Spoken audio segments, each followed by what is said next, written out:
কারণ নিয়ত এমন একটা জিনিস, এই অন্তরের বিষয়টা এমন একটা জিনিস যে এই নিয়তের কারণে একটা সাধারণ জিনিস অসাধারণ হয়ে যেতে পারে। এজন্য সালাফগণ বলেছেন যারা আলেম তাদের খাওয়া দাওয়া চলাফেরা সব কিছু ইবাদত হয়ে যায়, কিন্তু যারা জাহেল, যারা দিন সম্পর্কে জানে না, তাদের বিরাট বিরাট আমলগুলো আর আমল থাকে না, বরং পাপে পরিণত হয়। এজন্য আমাদের নিয়ত সম্পর্কে একটা কি স্বচ্ছ ধারণা রাখা উচিত। নিয়তের মাধ্যমে একজন ব্যক্তি সাধারণ যে খাওয়া দাওয়া করতেছে, এই খাওয়া দাওয়াটা তার কি হবে? আমলে পরিণত হবে। যে সমস্ত আমলগুলো আছে, আমল এটা কর্মগত হতে পারে, আবার বাচনিক অর্থাৎ কথাগত হতে হবে। যেমন জিকির আজকার, বিভিন্ন আমাদের কথাবার্তা বলি, আমল করি। তো আমাদের যত আমল আছে, সব ধরনের আমল থেকে আমাদের যে আমলগুলো আমরা করে থাকি, এই আমলে অবশ্যই আমাদের শিরক পরিহার করতে হবে। আমরা কথাবার্তায় কোনো ধরনের শিরক করতে পারবো না, আমরা আমাদের আমলে কোনো ধরনের শিরক করতে পারবো না। এবং আমরা সবাই হয়তো জেনেছি যে শিরক হচ্ছে দুই প্রকার, একটা হচ্ছে ছোট শিরক আর একটা হচ্ছে বড় শিরক। তো তাওহীদ বাস্তবায়ন, তাওহীদ প্রতিষ্ঠা মানে হচ্ছে যে আমাদের জীবনে কোনো ধরনের ছোট শিরক এবং বড় শিরক স্থান পাবে না। যদি আমরা আমাদের জীবনে ছোট শিরক এবং বড় শিরক থেকে আমরা বেঁচে থাকতে পারি, তবে আমাদের দ্বারা যদি শিরক ব্যতীত অন্যান্য পাপ হয়েও যায়, অন্যান্য পাপ করে ফেলেছি, তারপর আল্লাহ তাআলা এই তাওহীদের মর্যাদার কারণে, তাওহীদের শ্রেষ্ঠত্বের কারণে, তাওহীদের ফজিলতের কারণে আল্লাহ তাআলা কিয়ামতের দিন আমাদেরকে কোনো ধরনের হিসাব ছাড়াই জান্নাত দিয়ে দিবেন। তো এজন্য লেখক বলছেন যে মান হাক্কাকাত তাওহীদ, কেউ যদি তাওহীদ বাস্তবায়ন করতে পারে তবে দাখালাল জান্নাহ, সে জান্নাতে প্রবেশ করবে বেগৈরি হিসাবিন, কোনো ধরনের হিসাব ছাড়াই, কোনো ধরনের হিসাব গ্রহণ করা হবে না কিয়ামতের দিনে।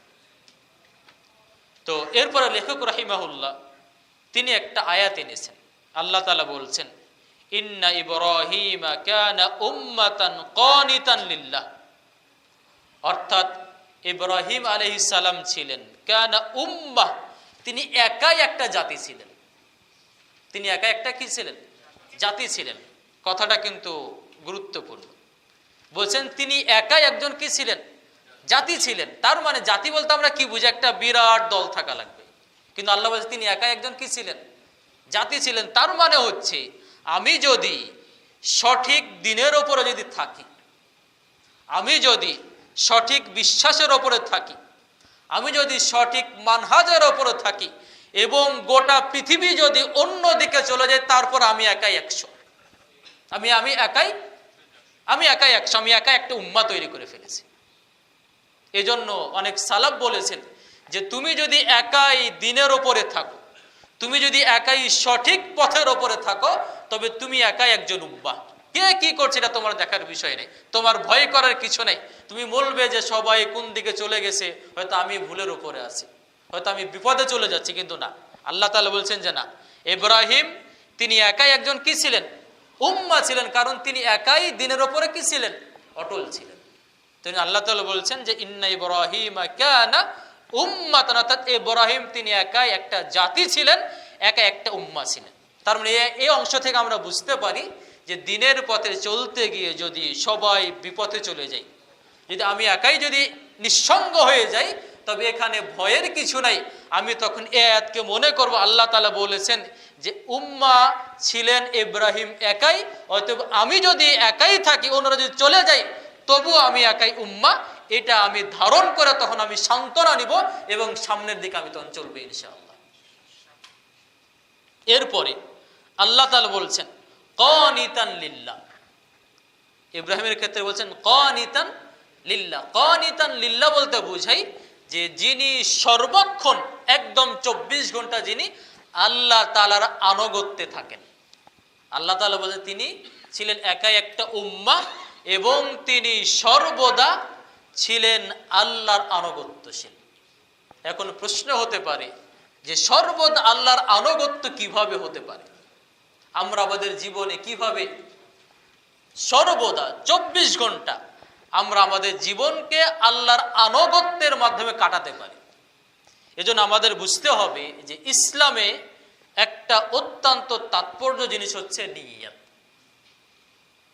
এজন্য আমরা হয়তো অনেকেই নিয়তের গুরুত্ব আমরা বুঝি না, কিন্তু সালাফগণ আমল করার ক্ষেত্রে আমলের ব্যাপারে তারা যতটা গুরুত্ব দিতেন, যতটা জ্ঞান অর্জন করতেন, তার তুলনায় তারা বেশি নিয়ত সম্পর্কে জ্ঞান অর্জন করতেন। কারণ নিয়ত এমন একটা জিনিস, এই অন্তরের বিষয়টা এমন একটা জিনিস যে এই নিয়তের কারণে একটা সাধারণ জিনিস অসাধারণ হয়ে যেতে পারে।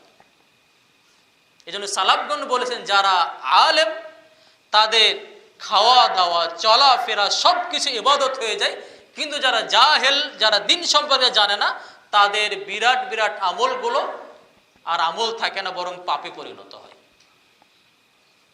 এজন্য আমাদের নিয়ত সম্পর্কে একটা কি স্বচ্ছ ধারণা রাখা উচিত। নিয়তের মাধ্যমে একজন ব্যক্তি সাধারণ যে খাওয়া দাওয়া করতেছে, এই খাওয়া দাওয়াটা তার কি হবে? আমলে পরিণত হবে। যেমন কিভাবে আমি 24 ঘন্টা আমি আল্লাহর আনুগত্যে কাটাতে পারি, কিভাবে? যেমন কথার কথা আমি ঘুমালাম,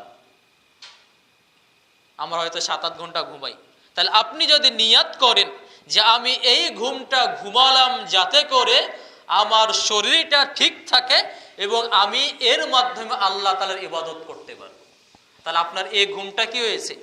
ইবাদত হয়ে গেছে। আপনি ব্যবসায়ী মানুষ, ব্যবসা করছেন, বা অন্য কোনো পেশা আপনি নিজে আপনি সেই পেশায় কাজ করছেন, এই যদি আপনার নিয়ত থাকে যে আমি এই পেশার মাধ্যমে হালাল জীবিকা অর্জন করব, আমি এর মাধ্যমে হারাম থেকে আমি নিজেকে বাঁচিয়ে রাখবো, এই জীবিকার মাধ্যমে আমি অন্যায় পথে যাব না, আমি আল্লাহর জন্য, যেহেতু আল্লাহ তাআলা মানে হালাল উপার্জনকে ওয়াজিব করেছেন এবং হারাম থেকে বেঁচে থাকাকে মানে ওয়াজিব করে দিয়েছেন, অতএব আমি আল্লাহ তাআলার ওই বিধান পালনার্থে আমি এই ব্যবসাতে আমি নিয়োজিত আছি বা আমি এই পেশায় নিয়োজিত আছি। তবে আপনি যতক্ষণ ওই পেশায় নিয়োজিত থাকবেন, আপনার ওই পেশাটা ইবাদত হয়ে যাবে। এরপরে আপনি স্ত্রী সন্তান এদের সাথে আপনি কিছুক্ষণ টাইম পাস করছেন, সময় অতিবাহিত করছেন, এবং আপনি নিয়ত করেছেন যে আল্লাহ তাআলা আমাকে একটা স্ত্রী দিয়েছেন, আল্লাহ তাআলা সন্তান দিয়েছেন, এদেরকে মানে ঠিক রাখা, এদেরকে তাদের মানে আনন্দ দেওয়া, তাদের মনটা ভালো রাখা, এটা আল্লাহ তাআলা আমার দায়িত্ব দিয়েছেন। আমি এই দায়িত্ব পালনার্থে তাদের সাথে কথাবার্তা বলছি, তবে আপনার এই কথাবার্তাটা কি হয়ে যাবে? ইবাদতে পরিণত হবে। এবং আরো নিয়ত কেমন একটা জিনিস আপনাদের দেখায়, আমরা তো সবাই আমাদের পরিবারের জন্য খরচ করি, সবাই আমাদের স্ত্রীদের আমরা খরচ দেই, আমাদের সন্তানদের খরচ দেই, এবং আমরা আমাদের জাতীয় স্বজন তাদেরকে আমরা কি করি? খরচ দেই। তো আমি যদি নিয়তটা যদি করতে পারি, তো এই খরচটা কি হতে পারে? আমার দান হতে পারে। যেমন আপনি যখন খরচ, স্ত্রীর পিছনে খরচ করছেন, সংসারের পিছনে খরচ করছেন, তখন আপনি নিয়ত করেন যে আল্লাহ তাআলা আমার উপরে দায়িত্ব দিয়েছেন পরিবারের খরচ দেওয়া, পরিবারের ভরণ পোষণের ব্যবস্থা করা, আল্লাহ তাআলার ওই বিধানটা পালনার্থে আমি আমার পরিবারের খরচ ভরণ পোষণ দিচ্ছি, তবে আপনার এই খরচ ভরণ পোষণ দানে পরিণত হবে। এবং এটা সাধারণ দান না, এখানে বেশ কয়েকটা দান মানে নেকি আছে। একটা হচ্ছে আল্লাহ তাআলা আপনার উপরে যে পরিবারের ভরণ পোষণের দায়িত্ব দিয়েছিল, ওয়াজিব বিধান দিয়েছিল, আপনি এই ওয়াজিব বিধানটা কি করলেন? পালন করলেন। তাহলে এই ওয়াজিব বিধান পালন করা একটা নেকি হচ্ছে। এরপরে তাদের ভিতরে আপনার যে আমরা সবাই জানি যে কি মানে যারা আত্মীয় স্বজন, এদের সাথে আত্মীয়তার সম্পর্ক বজায় রাখা একটা কি ফরজ ইবাদত। তার মানে হচ্ছে আপনি যখন এখানে আরেকটা নেকি হচ্ছে যে আপনি আপনার কি যারা আত্মীয় স্বজন আছে, আপনার স্ত্রী তো অবশ্যই আত্মীয় স্বজন, আপনার সন্তান আরো বেশি আত্মীয় স্বজন, তার মানে হচ্ছে আপনি যে আত্মীয় স্বজনের যে সম্পর্ক বজায় রাখলেন, এর মাধ্যমে আরেকটা নেকি হচ্ছে। এর মানে সাধারণ বাইরে যদি আপনি দান করতেন, এই দানের তুলনায় যে নিয়ত যদি আমি ঠিক রাখতে পারি, তবে আমার এই খরচটা ভরণ পোষণ দেওয়াটা অন্যান্য দানের তুলনায় বেশি কি হতে পারে? ফজিলতপূর্ণ হতে পারে। এজন্য আমরা বলি, আমরা অনেক সময় দেখা যায় যে বন্ধু বান্ধবের পাল্লায় পড়লে আমরা কি খুব খরচ করতে পারি, কিন্তু আমার স্ত্রী একটা কিছু চেয়েছে আমি একদম রাগ দেখাই, আমার সন্তান কিছু একটা চেয়েছে আমি কি দেখি, এখানে আমরা ব্যয় করতে কি করে কুণ্ঠাবোধ করি, এটা আসলে উচিত না। বরং অন্য আপনি বন্ধু বান্ধবের পিছনে যে খরচ করছেন এখানে আপনি নেকি পেতে পারেন কিনা, কি যে আনন্দ ফুর্জন আপনি ব্যয় করে দিচ্ছেন এখানে নেকি পাবেন কিনা সন্দেহ যথেষ্ট আছে। কিন্তু পরিবারের পিছনে যে আপনি ব্যয়টা করছেন এখানে যদি আপনার নিয়ত ঠিক থাকে তবে অবশ্যই কি আপনার এই নেকিটা অন্যান্য দানের তুলনায় বেশি হতে পারে এর ফজিলতটা।